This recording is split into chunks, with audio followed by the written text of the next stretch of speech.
What's up, y'all? Happy Sunday, man. Listen. It like it's about to rain, but I'm still gonna put me some steaks on the grill because I can run in and run out real quick and close that grill down. So anyway, guys, happy Sunday, man. Just running a few errands. I was about to go get these these 1 cent stickers to put on my cars. Well, my car and two of my business vehicles, but they was pressure washing the building, so I'll do it in the morning. So but that's a whole nother subject, guys. But anyway, I want a little message to the entrepreneurs out there.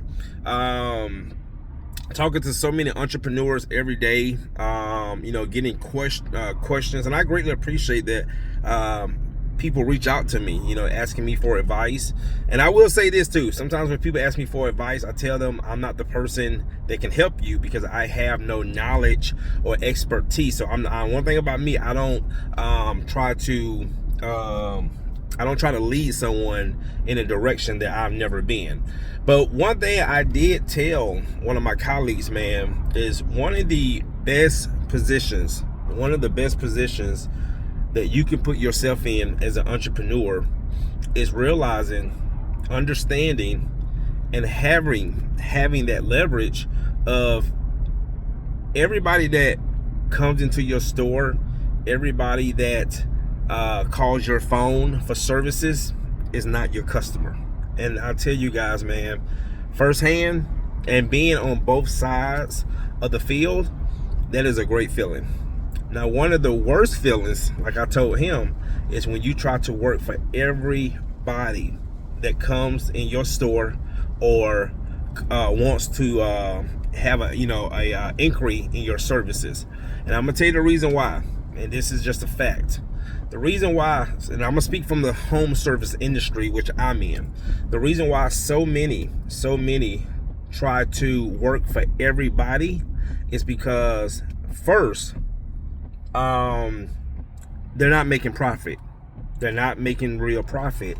So they need every dollar. Every dollar counts, which means every job counts. And they would negotiate. They would go down on their prices. They would just start out with cheap prices and not realizing that, a lot of people don't understand this. But I'm telling you, a lot of people go work just to work and don't really get nothing in return, and especially when it comes to profit, right?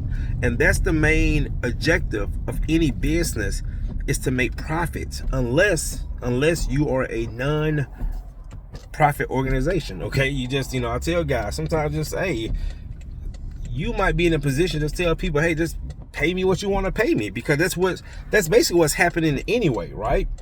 You're just getting scraps. You're just getting, when you deduct your business expenses and the cost of operation and things like that, you don't realize you're not making profit. All right. If anything, sometimes you took a loss. And like I was telling this guy, I said, think about it. When the last time you went up on your prices? Man, this guy said 9 years. 9 years. So I had to explain to him and tell him, say, listen, the cost of living has gone up a lot in the last 3 to 5 years. Inflation, just the cost of everything. Okay, I don't care if it's just you and your dog, your dog and your family, especially as a business owner. If you have not raised your prices, or if you have not created some type of other service where you can make a lot of profit at one time, you're not making the same amount of money as you think you are. You're really giving yourself a pay decrease. You ever heard of a pay increase, or I got a raise? Okay.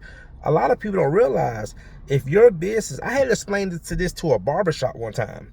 I said, guys, most of you guys, how much do you guys usually cut hair for? $20-$25. And I'm asking these guys, how long have you been cutting hair for $20-$25? Oh man, 10 years, 15 years, 8 years. So I said, none of y'all have went up on y'all prices. Okay. Nah. I said, so your cost of living has gone up. Okay.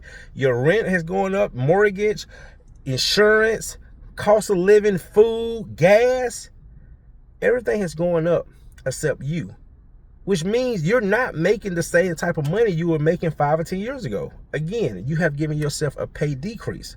All right. And it just gives people something to think about because it's real. This is the reality, right? So I just want to say, man, one of the best positions to be in business is when you don't have to work for everybody. I tell you guys, man, I swear that is one of the best feelings when someone say, man, yeah, your price is a little too high. We found someone cheaper. You know what I say now? Be a blessing to them. See, I've gotten to the point now I can use certain verbiage. I can use certain sayings where people be a blessing. Hey, he ain't gonna negotiate. He ain't gonna say he could do it for the same price. I'm not even gonna ask you how much they charge you. Cause guess what, guys? I don't care because I have the type of clients that I work for almost every single day that pay me my prices. So why would I care? I had a guy, I mean, we didn't get to an argument, but we was talking about this, and he was like, well, Courtney, I'm just saying, man, some people might think you're being arrogant because, the way you come off, because you're not, when it comes to the prices. And I was like, dude, why would I care if they found somebody cheaper? Why would I sit there and dwell on that? If my price is my price, why do I care if somebody gave them a cheaper price? Because if I'm not going to try to match that price, if I'm not going to try to negotiate, why do I care? So again, that's why I tell prospects, be a blessing to them. Give them your business, because obviously you guys are a perfect match. We are not a match. See, business, what people fail to realize, business is just a relationship. So you ever been with that person where y'all thought y'all was compatible, but then you realize, hey, we're not a perfect match? What does that mean? We need to go our separate ways. It's the same thing in business. You go to someone's house to give them a quote, they start bringing up other people's prices, or it might not even be the price. It might be their expectations. Okay, sometimes you can't meet people's expectations. I told a guy, and anybody in business can agree. Have you ever had that one job that they paid your price?